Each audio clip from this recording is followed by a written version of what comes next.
Kahit sinimulan nang ipamigay ang mga bago at high-tech na mga plaka ng sakyan, wala pa rin daw palang record ang mga ito sa computer system ng LTO.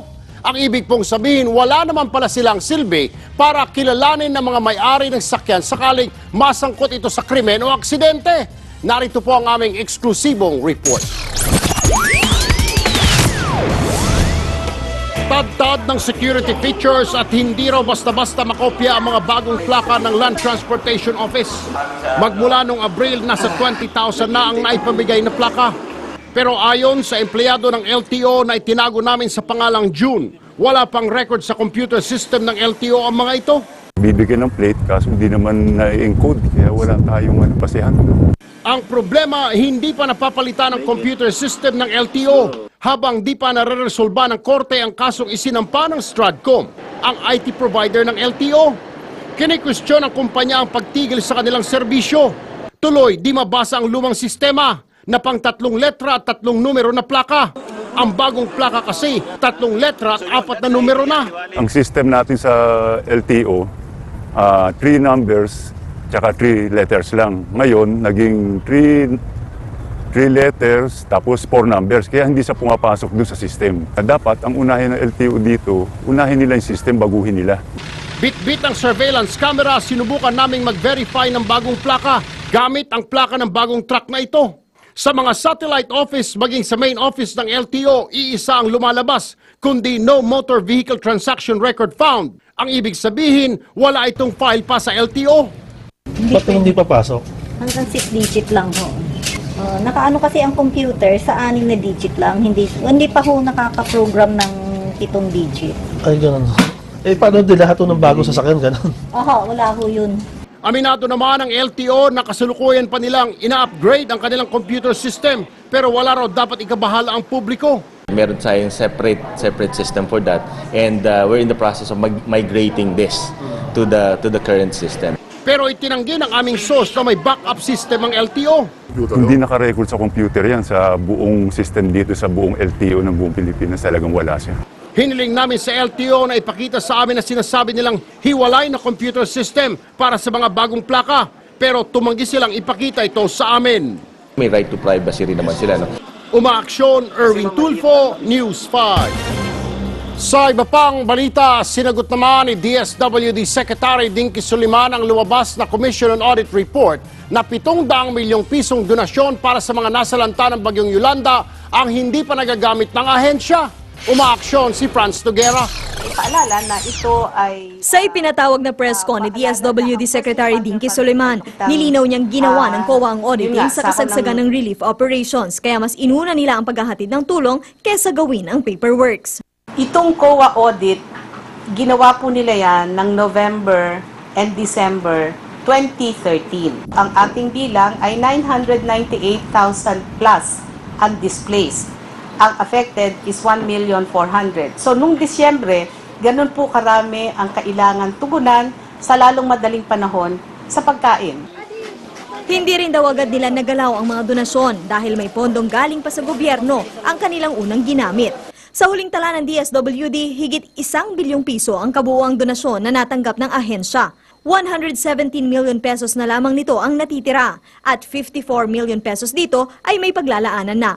Sinagot din ni Soliman ang 7,000 food packs na nauwi sa pagkasira. Nagkakahalaga raw ito ng mahigit 2 milyong piso. Pero giit niya na maliit na bahagi lamang ito ng 4 na bilyong pisong relief na naipamahagi ng ahensya. Yan po ay yung food packs na nanggaling sa Cebu na dinala po sa Tacloban. Tumagal siya mga 2 o 3 araw sa laot. Kaya po talagang nasira. Disyembre pa raw nang mai-report ng ahensya sa COA ang tungkol dito. Base sa investigasyon ng DSWD, natukoy nila na nagkaroon ng kapabayaan sa Region 7. Tumanggi naman si Soliman na patulan ng mga nananawagan ng kanyang pagbibitiw. Umaaksyon, Franz Noguera, News 5. Hola mga kapatid, kahit may bagyo, all out pa rin ang OPM stars sa dumalo sa PMPC Star Awards for Music. Best Novelty Song naman ang Cha-Cha ni Riza May Dizon. Concert of the Year naman ang Arise 3.0 ni Gary Valenciano. Pinarangal naman si Philpop Maestro Ryan Cayabyab ng parangal Levi Celerio o Lifetime Achievement Award. Pilita Corrales Lifetime Achievement Award at Female Concert Performer of the Year naman si Lea Salonga. Am I not too young to receive a Lifetime Achievement Award? Am I not supposed to have one foot in the grave first before that happens? But it's nice na nakuha ko rin, and it's also additionally inspiring because the lifetime's not over. And so hopefully there will still be more from this life to come. Dediretso naman agad si Lea Salonga sa London para suportahan ang kapwa Pinoy na si Rachel Angos sa remake ng Miss Saigon. Eto naman mga kapatid, nagsorry na po ang aktor na si Billy Crawford 1 linggo matapos magwala sa presinto sa Taguig. Sa kanyang Instagram, nagpaliwanag si Billy na may pinagdadaanan daw siya at nadala sa dami ng problema. Aminado rin siya na dapat ay mas na-handle niya ito ng maayos. Pero pakiusap ni Billy, wag na sanang idamay ang ibang taong wala namang kinalaman sa pangyayari.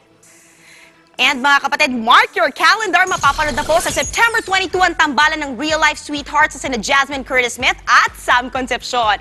Magkasama po ang dalawa sa TV5 romantic comedy mini-series na My Tag Boyfriend na hango po sa Wattpad. Kita nyo naman talagang tinagsapo ng fans ang launching niyan. Kaya sina Jasmine at Sam, meron daw wish para sa kanilang mga taga-suporta. I'd love to do it on the bigger screen. Wow, movie naman pala. Abangan natin yan.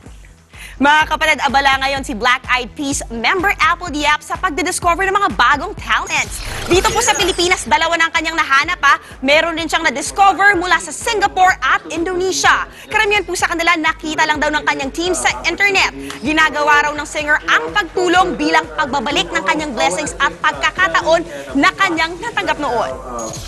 I was given an opportunity as a kid and brought to the U.S. and became a Black Eyed Peas. So I felt like I have to reciprocate that. I have to follow the same people that helped me out. So it's payback time. It's payback time.